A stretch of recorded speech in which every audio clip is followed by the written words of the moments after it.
This video is made possible by the following mad lads. All their awesome gear they supplied to me can be checked out in the description below. Hey guys, real life driving boy here. I know, this real life stuff's getting out of hand now, isn't it?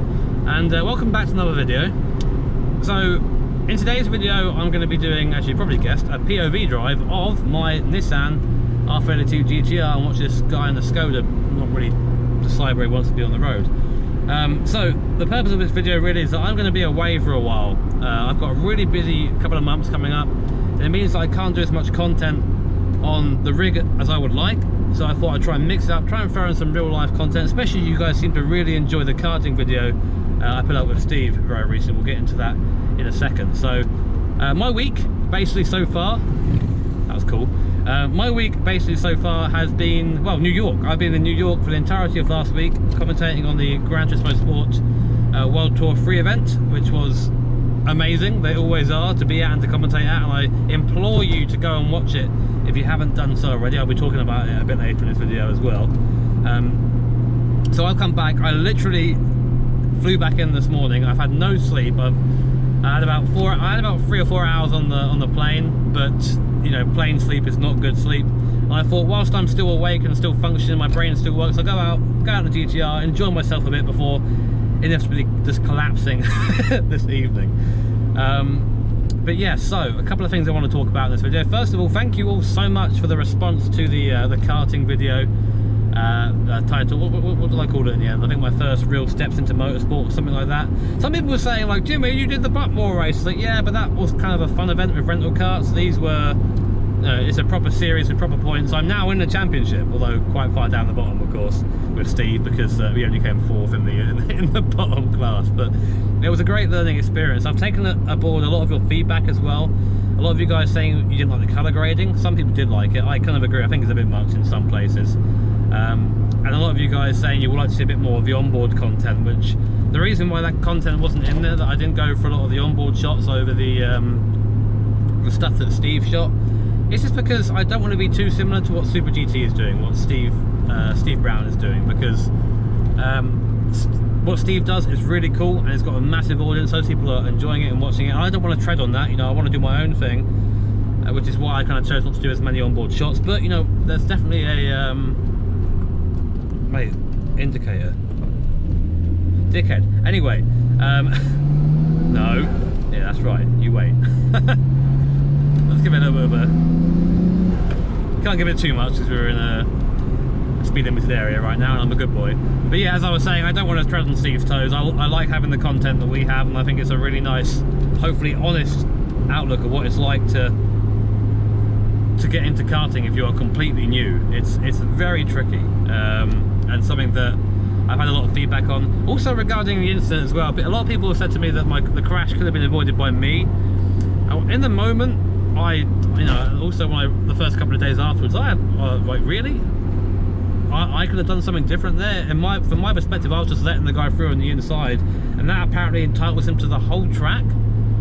But does that also entitle him to physically hit me off into the tyres? That's where my that's where my issue lies with that kind of argument. Is that, yeah, maybe I could have given up the line a bit earlier, but he had the speed, he was alongside, and oh, hello topless man, and there was no need for the contact in my opinion. But you know what, it's done now.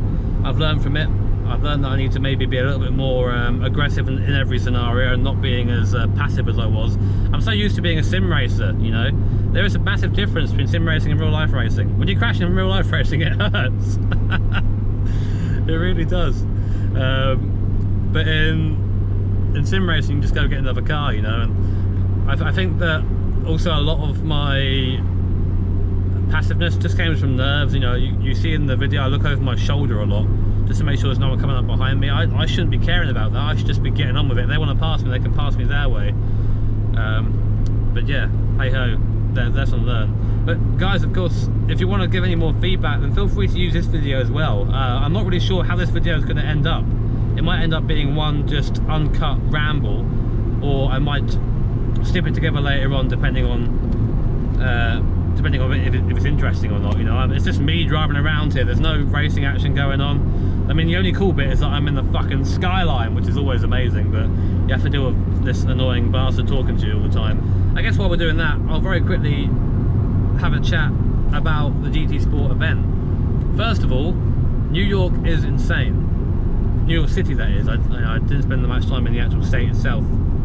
Well, I say that outside of New York City, it's all in New York, of course. I know what I'm saying, but it's just there's just people everywhere. Like you cannot turn around without having company. Like the hotel room was the quietest place I was in the entire weekend, and all I could hear then was sirens. You know, like it's a crazy place to be, and I really didn't think I was going to enjoy it. It's not really the sort of thing I like. I like quiet. I like my privacy and all that. And New York is the complete opposite of that. You know, just people walking into you like you don't exist and all that nonsense. So I think what I'm going to do is turn around here and start heading back in the other direction, because I don't want to go into another town too much really. This was pretty bumpy though. Oh god, I love bumps. Oh look, a slight hill. I better accelerate to get up the hill just to make sure I get up, you know.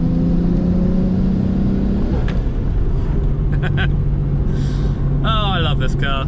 It is amazing. It still hasn't sunk in yet that I own basically a dream car of mine. That's still not sunk in. I hope it never does though, because if it becomes normal, then I think I need to really evaluate how I look at my life.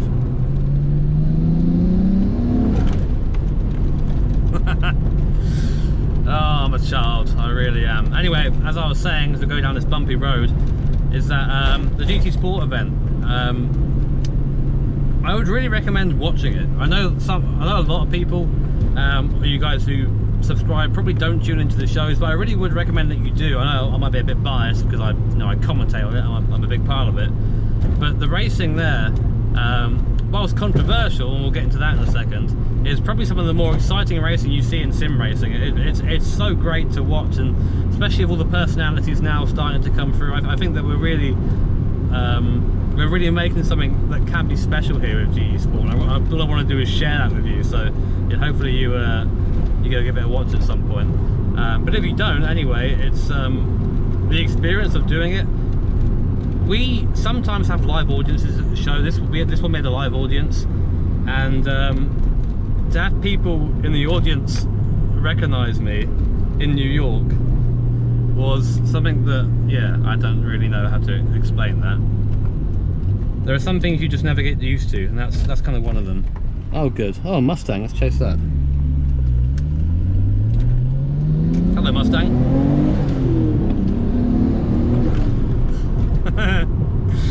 So, the live event, for those who did watch it, I thought I'd give my thoughts, because I think it could be something that would be nice. Because when you're in the moment, you're doing the commentary, you don't really get that much of a chance to say what you think. You have to get onto the next thing pretty quickly, otherwise, you know, the whole show just becomes that. Oh, bye-bye Mustang, good knowing you for like 10 seconds.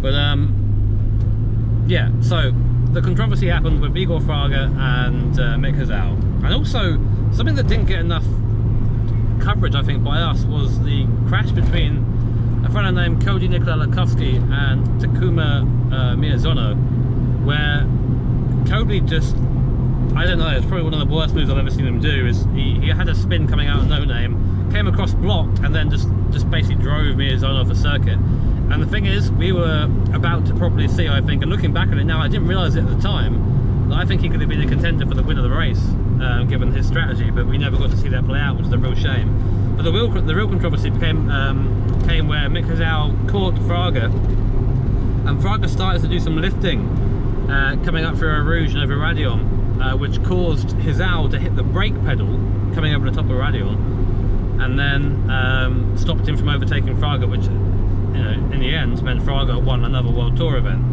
The consensus was that the blocking he did was dangerous, and he got a 5-second penalty, but because I think Mick kind of defeated himself after that, he said that he was running out of fuel, but I'm not sure how much of that I believe. He dropped back below 5 seconds, and Fraga still won the race, still won the Nations Cup that day. So yeah, it was a difficult one. I think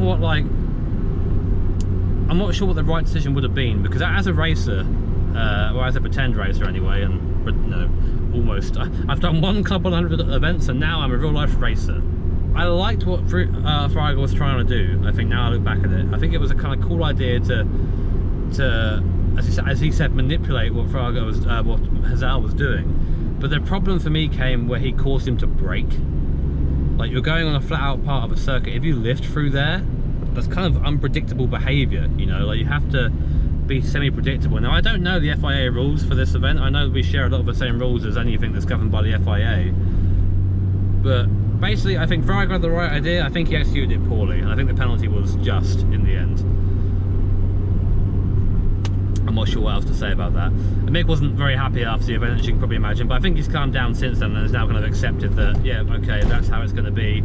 I'll come back stronger next time, which is it is the right attitude initially. I mean, this is the difference between Igor and between Mick, is that Igor is a real life racing driver. He's been doing karting for most of his life. He's been racing for all his life since he was young. You know, karting, a Formula Series in Brazil. He knows the lowdown. He knows what needs to be done to win a race. Mick, on the other hand, is an armchair racer like me. You know, he's someone who's come from that background and has a completely different perspective on how to race and how to be fair, etc. And he just lacks that kind of, I guess, killer instinct that that Fraga has.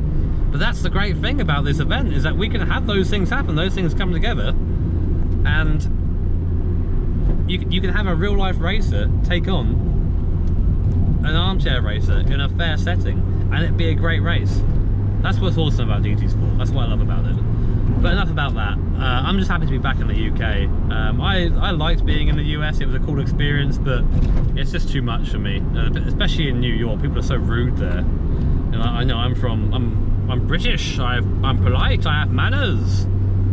Stiff upper lip and all that. And yeah, over there, my word, it's like I'm walking here, but times like a million. That's what New York City is.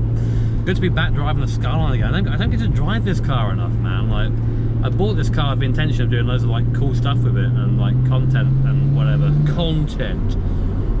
But it's also nice just to enjoy it on my own. It's nice just to drive it around and have a bit of fun with it.